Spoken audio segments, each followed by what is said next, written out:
इसके कंपटीशन की सारी गाड़ियों को भूलना पड़ेगा अगर आपने ये 5 न्यू अपडेट देख ली। और थोड़ी ही देर में उस ब्रेजा के साथ इसकी डिलीवरी भी होने वाली है। और इसका सीएनजी मॉडल तो आप कभी लेना ही मत, क्योंकि और इस बार ऐसे न्यू अपडेट कर दिए लिटिल से, मतलब आप सोच ही नहीं सकते। और ये 5 से 10 सीटर का जो मामला है ना, इसमें काफी लोग कंफ्यूज हो जा रहे हैं। लोग यहीं पे कंफ्यूज हो जाते हैं कि आफ्टर मार्केट स्टीरियो सही रहता है या फिर कंपनी का। काफी लोग इसके अंदर नेगेटिव एंड पॉजिटिव पॉइंट की बातें करते हैं, पर आज मुझे इसकी पूरी रियलिटी पता चली। इको लेने से पहले आप ये नहीं जानोगे तो आप हमेशा पछताओगे। तो अगर आपके पास इतना बजट है तो क्या ये गाड़ी आपको लेनी चाहिए या नहीं? 2026 में मारुति की कौन सी भी गाड़ी लो, पर लाखों रुपए बचाने के लिए आपको ये चीजें जानना बहुत जरूरी।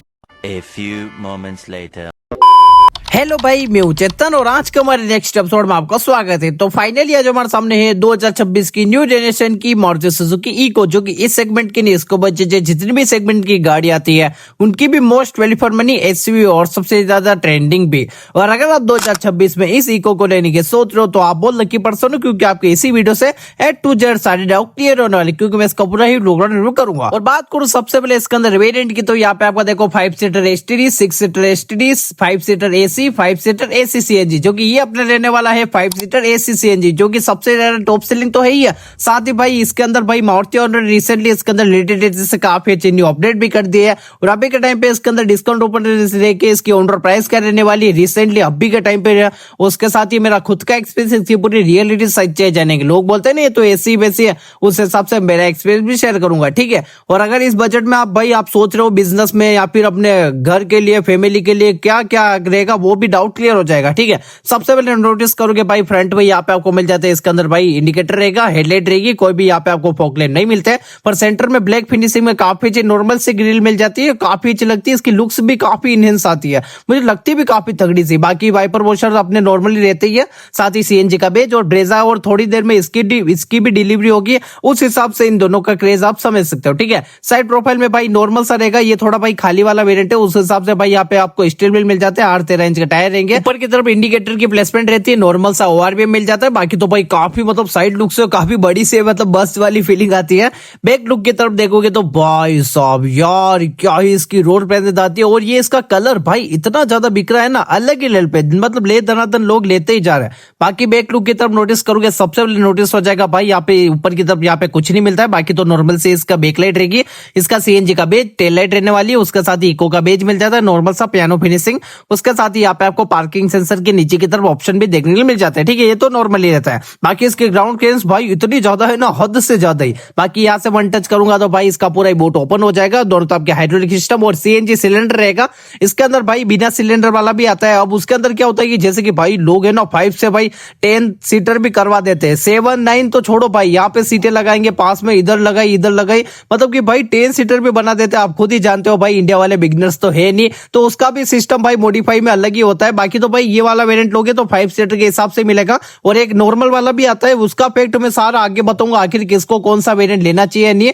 ऑटोमेटिक तो भाई इसके अंदर मिलते नहीं, आप भाई सोचना भी मत। इसके अंदर भाई आपको सीएनजी एक नॉर्मली मिल जाता है, बाकी कैप्टन सीट वाला वेरिएंट भी आता है। आखिर कौन सा वेरिएंट लेना चाहिए कौन सा नहीं, आपके लिए कौन सा बेस्ट है, वो मैं आपको आगे फैक्ट बताऊंगा, ठीक है। बाकी तो भाई अगर आप सीएनजी लोगे तो भाई कोई दिक्कत वाली बात ही नहीं, बड़ा आराम से सारे सामान रख सकते हो, ठीक है। अब मैं चलूंगा भाई इसके इंटीरियर का रियर में, देख लेते क्या क्या न्यू अपडेट है।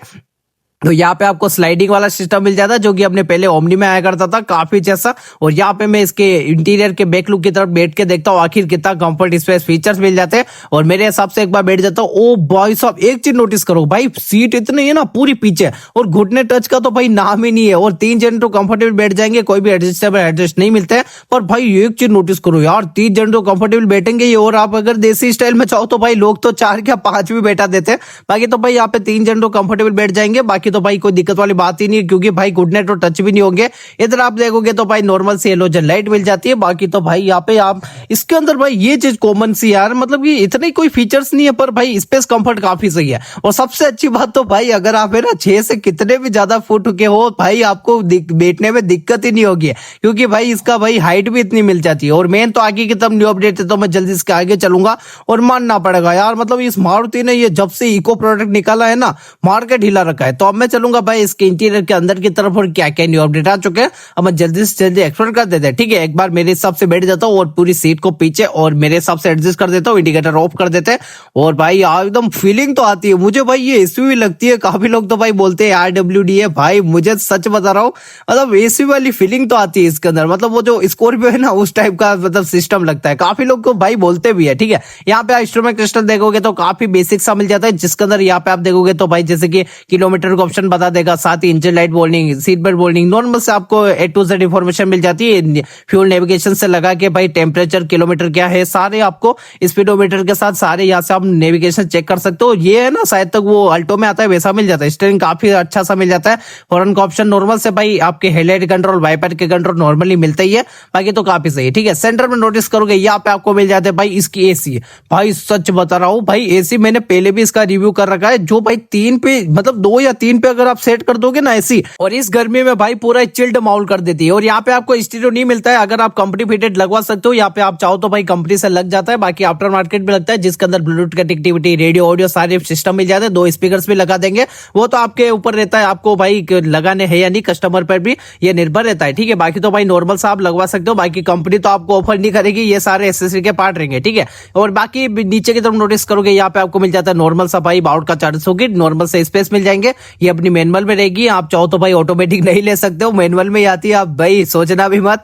और बाकी तो यहाँ पे आपको भाई कोई भी यहाँ पे आर्मरेस्ट की प्लेसमेंट नहीं मिलती है, पर ये हैंड ब्रेक है ना बहुत मतलब छोटा लगता है मुझे और पतला बहुत ज्यादा है। ठीक है, और यहाँ पे कोई भी बॉटल होल्डर ऐसा भी आप समझना मत, कुछ नहीं मिलता है। बाकी तो भाई यहाँ पे क्लब बॉक्स में काफी अच्छे स्पेस मिल जाता है, भर भर के सारे सामान रख सकते हो। ऊपर की तरफ यहाँ पे आपको कुछ नहीं मिलेगा, खाली सा ऑप्शन रहेगा, उसके साथ ही यहाँ पे आपको हेलोजन लाइट मिल जाती है, थोड़ी लेट चलती है। बाकी तो यहाँ पे आपको एयरबैग सी मोल्डिंग मिल जाती है, नॉर्मली मिरर नहीं मिलता है। ठीक है, इस तरह नोटिस करोगे तो भाई यहाँ पे आप देखोगे तो भाई ट्रैक्शन कंट्रोल, उसके साथ से CNG फ्यूल का ऑप्शन, आप हेडलाइट कंट्रोल कर सकते हो, ये सारे यहाँ पे काफी अच्छे फीचर्स मिल जाते हैं जो कि आप एडजस्ट कर सकते हो। ठीक है, उसके साथ ही आप चाहो तो स्पीकर्स भी लगवा सकते हो, ऑप्शन मिल जाते हैं। यहाँ पे स्लाइड वाले सिस्टम रहते हैं भाई, घुमाने वाले देसी स्टाइल, बाकी तो नॉर्मल सी रहता है। ठीक है, मतलब कि एक जो बेसिक है ना वही आपको मिलता है, इतना कुछ मतलब खास फीचर्स नहीं मिलेंगे, नॉर्मली आपको सारे मिल जाते हैं। ठीक है, क्योंकि भाई ये मेन मानी जाती है स्पेस कंफर्ट में, भाई स्पेस में कोई कमी नहीं, सीटें इतनी कंफर्टेबल मिल जाती है, भर भर के सारे सामान रखो, कोई दिक्कत वाली बात ही नहीं। ठीक है, और काफी लोग तो भाई इसके अंदर नेगेटिव बातें करते हैं, पर भाई मुझे लिटरली बता रहा हूँ कोई अभी तो कोई नेगेटिव लगा नहीं यार। मतलब मारुति ने सेफ्टी में 6 एयरबैग भी दे दिए और क्या लोगे। ठीक है,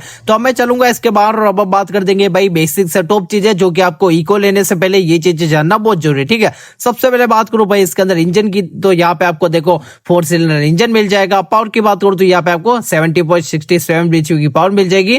टॉर्क की बात करूं तो यहाँ पे आपको 95 Nm का टॉर्क देखने मिल जाता है। ठीक है, और अब मैं बता देता हूँ इसके अंदर फैक्ट जो कि भाई ये अपने रहने वाला है। देखो आप जो कंफ्यूज रहते हैं ना वेरिएंट में, उसके साथ ही पेट्रोल CNG का, देखो इसके अंदर देखो एक वेरिएंट आता है जो कि भाई 6 सीटर STD, उसके अंदर क्या होता है कैप्टन सीट वाला वेरिएंट मिल जाता है। पर मैं लिटरली बताऊं तो भाई शोरूम पे वो है ही नहीं वेरिएंट, मतलब लेते ही नहीं लोग, पता नहीं क्यों नहीं लेते, यही वेरिएंट सबसे ज्यादा बिक रहा है। अब मुझे तो ऐसा ही लग रहा है इसलिए लोग इसे लेते हैं, क्योंकि भाई 5 से भाई 9 क्या 10 सीटर लोग इसे बना देते हैं। CNG भी हो गया, AC भी हो गई और सीटें भी काफी अच्छी हो गई, तो ये चीज भाई यही रहती है। ठीक है, और इसके अंदर CNG का क्या रहता है कि देखो भाई पावर टॉर्क थोड़ा कम मिल जाता है, पर माइलेज में कोई कमी नहीं आती है, क्योंकि यहाँ पे आपको देखो 26 से 27 का बड़े आराम से माइलेज दे देगी। ठीक है, सेफ्टी की बात करूं तो यहाँ पे आपको देखो anti lock braking system, child safety lock, seat belt warning, speed alert, EBD, 6 airbag और 2 स्टार की सेफ्टी रेटिंग ऑफर कर दी जाती है। देखो भाई माइलेज का तो यही रहता है कि अगर आपके ड्राइवर स्किल्स पे भी निर्भर रहता है, और सेफ्टी में आप खुद देखो 6 एयरबैग भी दे दिया इस बार तो मारुति ने, धीरे धीरे और भी अपडेट कर देगा फेसलिफ्ट में। ठीक है, प्राइस की बात करो तो यहाँ पे आपको ये वाला वेरिएंट पड़ जाएगा भाई 6,36,000 का। बाकी आप चाहो तो फाइनेंस करके down payment, EMI, roll forward का तो सिस्टम रहता ही है, आप करवा सकते हो। ऑनर प्राइस की बात करो तो वैसे तो आपके सिटी के हिसाब से अलग अलग होती है, हमारे यहाँ पे कुछ होगी देखो 7,60,000 तक को चली जाती होगी, 19-20 अलग भी हो सकता है, देखो छोटी मोटी होती रहती है स्टेट और डिस्ट्रिक्ट के हिसाब से, वो तो आपको देखना पड़ेगा। ठीक है, पर भाई इसके अंदर डिस्काउंट ऑफर आप खुद ही जानते हो, GST भी कितना कम हुआ है, मतलब कि 50 से 70,000 तक के बेनिफिट मिल चुके हैं GST में। और अभी के टाइम पे आप जाओगे exchange offer, finance offer, SSC की इन सारे के आप बेनिफिट उठा सकते हो, क्योंकि फेस्टिवल में भी यहाँ पे आपको काफी अच्छे बेनिफिट मिल जाते हैं। ठीक है, इस प्राइस में आप कंपटीशन की बात करो तो देखो Triber, Tiago, Alto, Punch, Espresso, Exter, Celerio, Magnite, Wagon R, Swift और भी काफी सारी गाड़ी आती है। पर भाई ये जो है ना यार, मैं बोल रहा हूँ मतलब कि इस टक्कर की कोई गाड़ी नहीं, कंपटीशन करना बेकार ही है, क्योंकि ये मेन पर्पस है इसका बिजनेस का, और उसके साथ ही स्पेस कंफर्ट इतना किसी में नहीं मिलता है। इको लवर इको वाले इजीली समझ सकते हैं, क्योंकि भाई इसका क्रेज ही अलग लेवल पे, ठीक है। बाकी इसके रिलेटेड आपको कोई भी डाउट लगता है तो मुझे आप कमेंट कर सकते हो। और भी मेरे चैनल पे काफी सारे रिव्यू वीडियो डाल रखे, उसके साथ ही मिनी ब्लॉग, फन वीडियो, सारी इंफॉर्मेशन वीडियो आती रहती है, इसलिए भाई चैनल को सब्सक्राइब करके जरूर से करना, ठीक है। तो पहले को आज की वीडियो में इतने था। वीडियो देखने का बहुत बहुत धन्यवाद। तो लव यू ऑल।